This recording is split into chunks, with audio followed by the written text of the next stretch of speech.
తక్కువ సమయంలో ఎక్కువ ఇన్ఫర్మేషన్ తెలుసుకోవడమే స్మార్ట్ పీపుల్ చేసే పని. న్యూస్ పేపర్ లాంటి క్లారిటీ, న్యూస్ ఛానల్స్ కంటే క్వాలిటీ. ఏంటి ఇంకేంటి? 4 Sides TV app download it.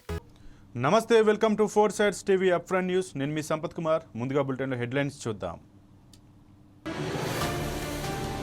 Manmohan Singh కన్నుమూత, 28న అంత్యక్రియలు.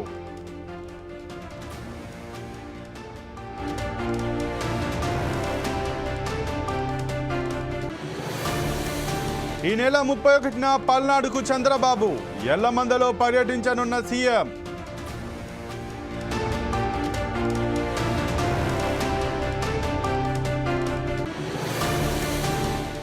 టెట్ హాల్ టికెట్లు విడుదల, జనవరి 8 నుంచి పరీక్షలు.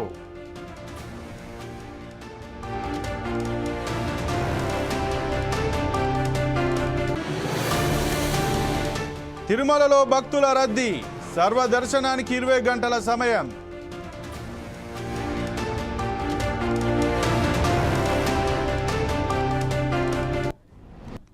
భారత మాజీ ప్రధాని మన్మోహన్ సింగ్ నిన్న ఢిల్లీ ఎయిమ్స్లో చికిత్స పొందుతూ మరణించారు.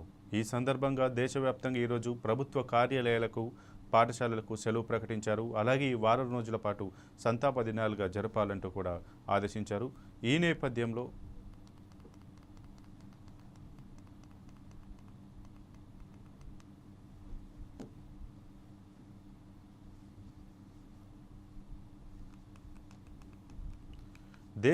దేశ మాజీ ప్రధాని డాక్టర్ మన్మోహన్ సింగ్ గురువారం రాత్రి కన్నుమూశారు. తీవ్ర అనారోగ్య సమస్యలతో బాధపడుతున్న ఆయన ఢిల్లీలోని ఎయిమ్స్లో చికిత్స పొందుతూ తుదిశ్వాస విడిచారు. ఇప్పటికే ఆయన అంత్యక్రియలను కేంద్ర ప్రభుత్వం అధికారిక లాంఛనాలతో నిర్వహించనున్నట్లుగా ప్రకటించింది. ఈ మేరకు శనివారం అంటే రేపు అంతిమ సంస్కారాలు నిర్వహించనున్నట్లుగా అధికారులు అధికారిక ప్రకటనను విడుదల చేశారు. అదేవిధంగా మన్మోహన్ మృతికి సంతాప సూచకంగా 7 రోజుల పాటు సంతాప దినాలను ప్రకటించారు. రాష్ట్రపతి భవన్ సహా అన్ని ప్రభుత్వ కార్యాలయాలపై జాతీయ పతాకాన్ని అవతరణం చేశారు. ఈ మేరకు శుక్రవారం ఉదయం 11 గంటలకు కేంద్ర కేబినెట్ సమావేశం కానుంది. ఆ సమావేశంలో మన్మోహన్ సింగ్ మృతి పట్ల మంత్రివర్గం సంతాపం తెలపనుంది.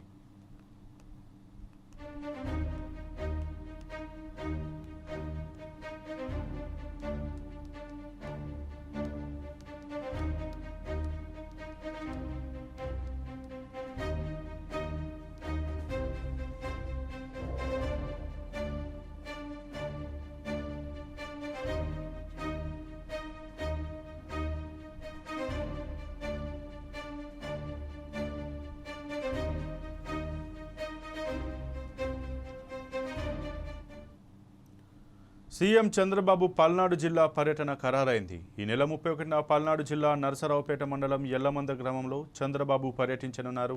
ఆ గ్రామంలో సీఎం పింఛన్ల పంపిణీ కార్యక్రమంలో పాల్గొననున్నారు. జనవరి 1న ప్రజలు నూతన సంవత్సర వేడుకలు జరుపుకోనుండటంతో ఒకరోజు ముందుగానే పింఛన్ పంపిణీ చేయాలని ప్రభుత్వం నిర్ణయం తీసుకుంది. ఈ క్రమంలో 31వ తేదీనే పింఛన్ల పంపిణీని చంద్రబాబు ఆ గ్రామం నుంచి ప్రారంభించనున్నారు. అనంతరం కోటప్పకొండ త్రికోటేశ్వర స్వామిని చంద్రబాబు దర్శించుకోనున్నారు.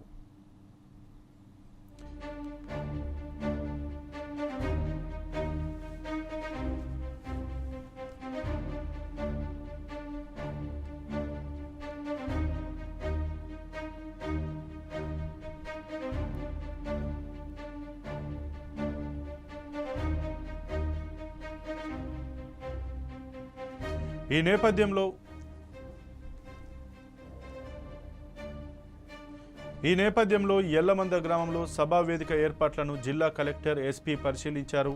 ముందుగా నూతన సంవత్సర వేడుకల్లో భాగంగా జనవరి 1న పల్నాడు జిల్లా గురజాల నియోజకవర్గంలోని పులిపాడు గ్రామంలో పింఛన్ల పంపిణీ కార్యక్రమంలో సీఎం పాల్గొంటారని ప్రచారం జరిగింది.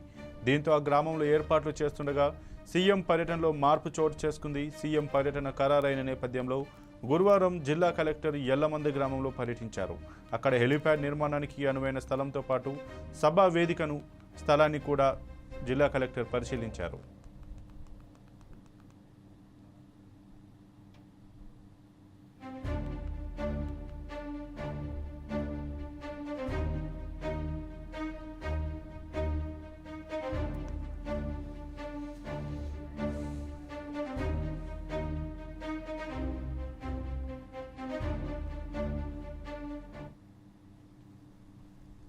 టెట్ హాల్ టికెట్లు విడుదలయ్యాయి. జనవరి 2 నుంచి 20 వరకు ఈ టెట్ పరీక్షలు జరగనున్నాయి. హాల్ టికెట్లను అధికారిక వెబ్సైట్లో ఉంచారు. అభ్యర్థులు తమ జర్నల్ నెంబర్, పుట్టిన తేదీ వివరాలు ఎంటర్ చేసి హాల్ టికెట్లను డౌన్లోడ్ చేసుకోవచ్చు. ఈ ఎగ్జామ్స్కు 2,48,172 మంది అభ్యర్థులు అప్లై చేసుకున్నారు. జనవరి 8, 9, 10, 18 తేదీలో టెట్ పేపర్ 1 పరీక్ష నిర్వహిస్తారు. జనవరి 2, 5, 11, 12, 19, 20 తేదీల్లో పేపర్ 2 పరీక్ష నిర్వహిస్తారు. 2 సెషన్లుగా పరీక్షలు ఉండనున్నాయి. ఉదయం 9 గంటల నుంచి 11 గంటల 30 నిమిషాల వరకు, అలాగే మధ్యాహ్నం 2 గంటల నుంచి 4 గంటల 30 నిమిషాల వరకు ఈ పరీక్షలు జరగనున్నాయి. ఇప్పటికే టీజీ టెట్ సిలబస్ కూడా విడుదల చేసింది.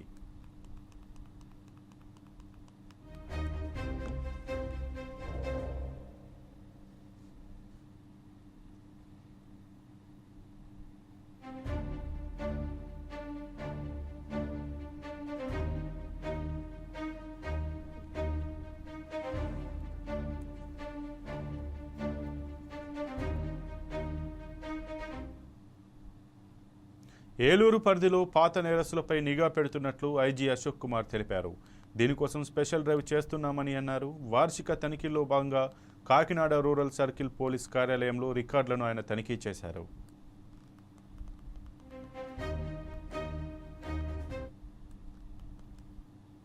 ముఖ్యంగా ఈ మధ్య కాలంలో 2 ట్రిపుల్ మర్డర్స్ జరిగాయి జిల్లాలో. పెద్దాపురం సబ్ డివిజన్లో ఒకటి, కాకినాడ సబ్ డివిజన్లో ఒకటి జరిగాయి. సో వీటిల్లో పోలీస్ శాఖకి ముందస్తు అంటే అవి ప్యూర్గా పర్సనల్ డిస్ప్యూట్స్ వల్ల, దానివల్ల అప్పటికప్పుడు అనుకోకుండా జరిగి ఈ ఇష్యూ పెద్దగా మర్డర్ జరిగింది. అయినప్పటికీ కూడా ఈ 2 ఇన్సిడెంట్స్ దృష్ట్యా రేంజ్లో అన్ని జిల్లాల పోలీస్ అధికారులకు ఆదేశాలు ఇవ్వడం జరిగింది. ఇట్లా గ్రామాల్లో ఏదైనా చిన్న చిన్న డిస్ప్యూట్స్ ఏదైనా ఉంటే అవి ల్యాండ్ ఆర్డర్ ప్రాబ్లమ్స్ టర్న్ కాకుండా వాటి గురించి పూర్తి సమాచారాన్ని సేకరించాలని చెప్పి, అటువంటి ఘర్షణలో డిస్ప్యూట్లో ఇన్వాల్వ్ అయిన వ్యక్తులని ముందు నుంచి బౌండ్ ఓవర్ చేయడం, తర్వాత అక్కడ పెద్దలతో మాట్లాడి ఏదైనా సివిల్ డిస్ప్యూట్స్ ఉంటే అక్కడ రెవెన్యూ ఆఫీసర్స్తో మాట్లాడి ఆ డిస్ప్యూట్ని సెటిల్ చేసి ఈ ల్యాండ్ ఆర్డర్ ప్రాబ్లమ్స్ టర్న్ కాకుండా చర్యలు తీసుకోవాల్సిందిగా అంతర్ జిల్లా ఎస్పీలని, ఎస్డిపోస్ని ఆదేశించడం జరిగింది. తర్వాత రేంజ్లోని 6 జిల్లాల్లో కూడా ఈ పాత నేరస్తుల మీద ఒక స్పెషల్ డ్రైవ్ కండక్ట్ చేస్తున్నాము. అంటే ఈ క్రైమ్లో, ప్రాపర్టీ క్రైమ్లో ఇన్వాల్వ్ అయిన వాళ్ళు, గంజాయి కేసులో ఇన్వాల్వ్ అయిన వాళ్ళు, ఇది పోక్సో నేరస్తులు, ఎస్పెషల్లీ చిన్నపిల్లల మీద, కిడ్స్ మీద ఇటువంటి నేరాలు చేసిన వాళ్ళు, వాళ్ళందరిది ఫోటోగ్రాఫ్స్, ఫింగర్ ప్రింట్స్, డీటెయిల్స్ అన్నీ కూడా డిజిటైజ్ చేస్తున్నాం CCTNSలో కానీ అదర్ సాఫ్ట్వేర్స్లో. సో దట్ వారి మీద కంటిన్యూస్గా నిఘా పెట్టడం. ఒక ప్రాంతంలో నివసిస్తుంటారు, ఇంకో ప్రాంతంలో నేరాలు చేస్తూ ఉంటారు. ఏ ప్రాంతంలో అయితే సమగ్ర శిక్షా అభియాన్ ఉద్యోగుల నిరసన దీక్షకు మాజీ ఎమ్మెల్యే శంకర్ నాయక్ సంఘీభావం తెలిపారు. SSA ఉద్యోగులను క్రమబద్ధీకరించాలని ఆయన అన్నారు. 20 ఏళ్లుగా చాలని జీతాలతో ఇబ్బందులు పడుతున్నారని తెలిపారు. గతంలో రేవంత్ రెడ్డి హామీ ఇచ్చారని, కానీ అమలు నోచుకోవడం లేదని విమర్శించారు. SSA ఉద్యోగులకు అండగా ఉంటామని శంకర్ నాయక్ భరోసానిచ్చారు. కస్తూరిబా ఎంప్లాయీస్ గత 20 సంవత్సరాలుగా వాళ్ళు సర్వం పనిచేస్తూ వృత్తిరీత్యా వాళ్ళ వంతు వాళ్ళు పనిచేస్తున్నారు. గత ప్రభుత్వంలో కూడా వాళ్ళకు చేయడం జరిగింది. ఈ ప్రభుత్వం మీరు మాకు సహకరించండి, మేము మీకు రెగ్యులరైజ్ చేస్తామని చెప్పేసి మాట ఇవ్వడం జరిగింది. రేవంత్ రెడ్డి గారు, సీఎం గారు, మీరు ఛాయ్ తాగినంతసేపు మేము జీవో కాపీ ఇస్తామని చెప్పేసి ప్రగల్భాలు కలిపారు, మాయ మాటలు, గారడి మాటలు చెప్పారు. కానీ ఇప్పటికీ 21 రోజులు అవుతుంది. అక్క, చెల్లె, ఆడవాళ్ళు అని చూడకుండా ఇప్పటి వరకు మీరు నిర్ణయం తీసుకోలేదు. ఇప్పటికైనా మీ ప్రభుత్వం చిత్తశుద్ధితో పనిచేస్తే వాళ్ళకు న్యాయం జరిగేలా వెంటనే వాళ్ళకు జీవో కాపీ ఇవ్వాలని చెప్పేసి నేను మనవి చేస్తున్నాను. అంతేకాకుండా మీరు ఇవాళ సినీ ఇండస్ట్రీ మీద చూపిస్తున్న ఇంట్రెస్ట్, గంటలు అసెంబ్లీలో మాట్లాడుతున్నట్టు కనీసం మా ఆడపడుచుల గురించి, వీళ్ళ బతుకుల గురించి, వీళ్ళ జీవితాల గురించి ఒక మాట కూడా మాట్లాడలేదు. ఏదైతే 6 గ్యారంటీలు ఇచ్చారో ఆ 6 గ్యారంటీలు 13 హామీలు 420 చెప్పిన అవి అమలు చేసే వరకు మేము పోరాడుతూనే ఉంటాం. మేము నిద్రపోం, మీకు నిద్రపోనీయం, ప్రజల పక్షాన కొట్లాడుతూనే ఉంటామని చెప్పడం జరిగింది. మొన్ననే అన్యాయంగా లగచర్లలో మీరు గిరిజన లంబాడీల భూమి గుంజుకొని చిత్రహింసలు పెట్టారు, జైలు పాలు చేశారు. దానికి మేమంతా పోరాడి దాన్ని సాధించుకున్నాం. దాన్ని మీరందరూ పబ్లిక్ యావత్తు దేశ ప్రజలు చూశారు. అదే పద్ధతిలో ఏదైతే మా ఆడపడుచులు ధర్మంగా న్యాయ పోరాటం చేస్తున్నారో, ఈ ధర్మం గెలిచే వరకు వాళ్ళ వెంట మేము ఉంటాం, బీఆర్ఎస్ పార్టీ ఉంటుందని నేను మనవి చేస్తున్నా. ఇప్పుడే తమ్ముడు చెప్పాడు, తెలంగాణ రాష్ట్రాన్ని 14 సంవత్సరాలు పోరాడి తెచ్చుకున్న ఈ తెలంగాణ రాష్ట్రంలో అంబేద్కర్ కోనసీమ జిల్లా చింతలూరులోని నూకాంబిక అమ్మవారి ఆలయానికి కొత్త కళ వచ్చిందని కొత్తపేట ఎమ్మెల్యే బండారు సత్యానందరావు అన్నారు. ఆలయాభివృద్ధిలో భాగంగా ప్రారంభోత్సవ శంకుస్థాపన కార్యక్రమంలో ఎమ్మెల్యే పాల్గొన్నారు. ఆయనకు ఆలయ అధికారులు ఘన స్వాగతం పలికారు.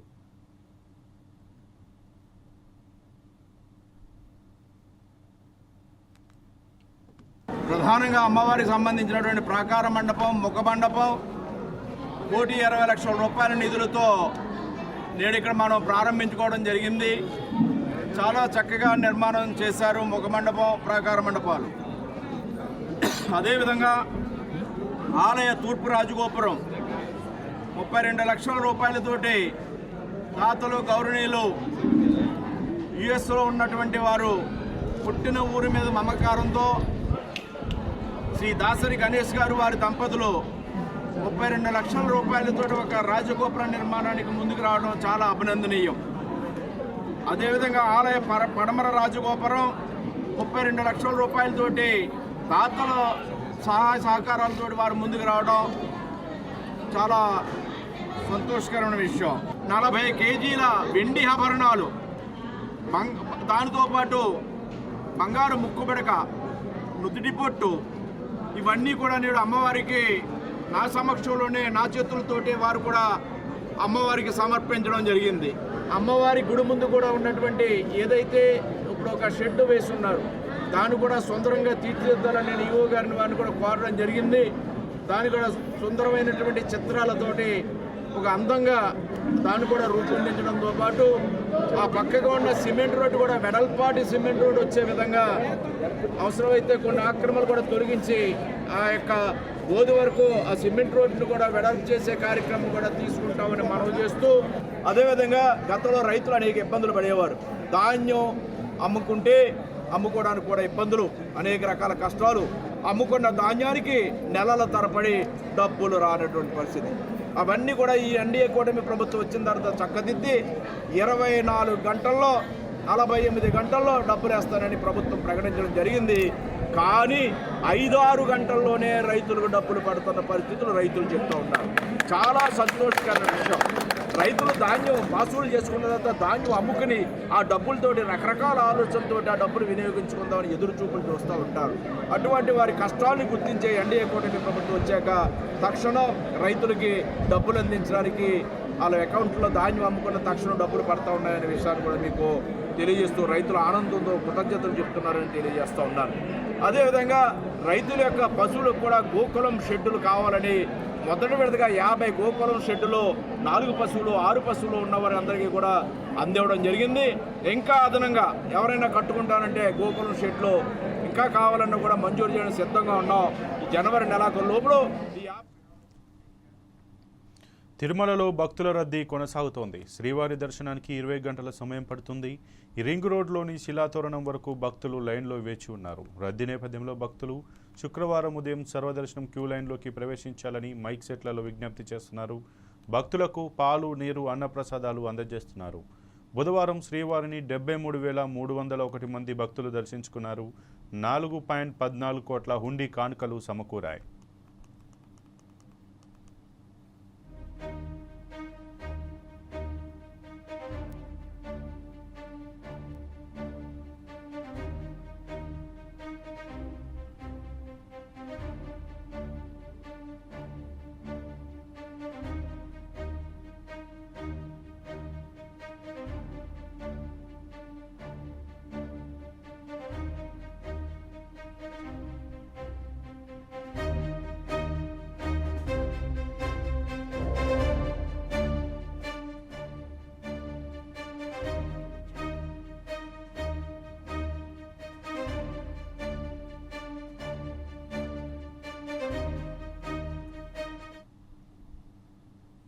తూర్పుగోదావరి జిల్లా అనపర్తిలో మాజీ ప్రధాని అటల్ బిహారీ వాజ్పేయి శత జయంతిని ఘనంగా జరిగింది.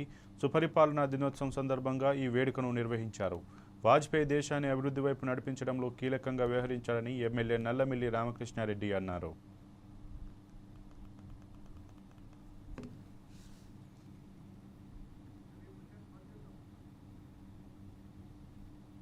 వాజ్పేయి గారి మాజీ ప్రధానమంత్రి శ్రీ అటల్ బిహారీ వాజ్పేయి గారి జయంతి. ముఖ్యమైన విషయం ఏంటంటే ఈ 2024 డిసెంబర్ 25 ఆయన శత జయంతి సందర్భంగా కేంద్ర ప్రభుత్వం సుపరిపాలనా దినోత్సవంగా ప్రకటించడం జరిగింది. నిన్నటి రోజున నేను ఇక్కడ స్థానికంగా అందుబాటులో లేకపోవడంతో ఈరోజు ఆ మహానుభావునికి అనపర్తి నియోజకవర్గంలో కూటమి తరఫున నివాళులు అర్పించుకుని వారిని స్మరించుకోవడం జరిగింది. ఆయన రాజనీతిజ్ఞత, దేశానికి చేసిన సేవ, అభివృద్ధికి ఆయన వేసిన అడుగులు, రక్షణ రంగంలో భారతదేశాన్ని ఒక పటిష్టమైన శక్తిగా రూపొందించిన విధానం ఇవన్నీ చిరస్మరణీయం. ఆయన భారతీయ జనతా పార్టీ అగ్రనేతగా ఉన్నప్పటికీ ఎవరితోని శత్రుత్వం లేకుండా అన్ని పార్టీలతోని సమన్వయం పాటిస్తూ అజాత శత్రువుగా వెలిగిన మహోన్నతుడు. అదేవిధంగా ఆయన అధికారం కోసం కాదు, నైతిక విలువలే నాకు ముఖ్యమని ఒకే ఒక్క ఓటుతో ప్రధానమంత్రి పదవి కోల్పోతా ఉన్న అనైతికకు పాల్పడకుండా ఉండి విలువలు ఏ విధంగా ఉండాలి, రాజకీయాల్లో విలువలు ఏ విధంగా ఉండాలని చాటి చెప్పిన మహోన్నతుడు. అటువంటి వ్యక్తిని స్మరించుకోవడం, వారి బాటలో అందరూ నడిచే విధానాన్ని అనుసరించడం ముఖ్యమని తెలియజెప్తూ, వారికి ఘనమైన నివాళి చెప్తూ వారి ఆత్మ. ఇక ఇవి ఇప్పటివరకు బులెటిన్ అప్డేట్స్. మరిన్ని అప్డేట్స్ కోసం చూస్తూనే ఉండండి 4 Sides TV.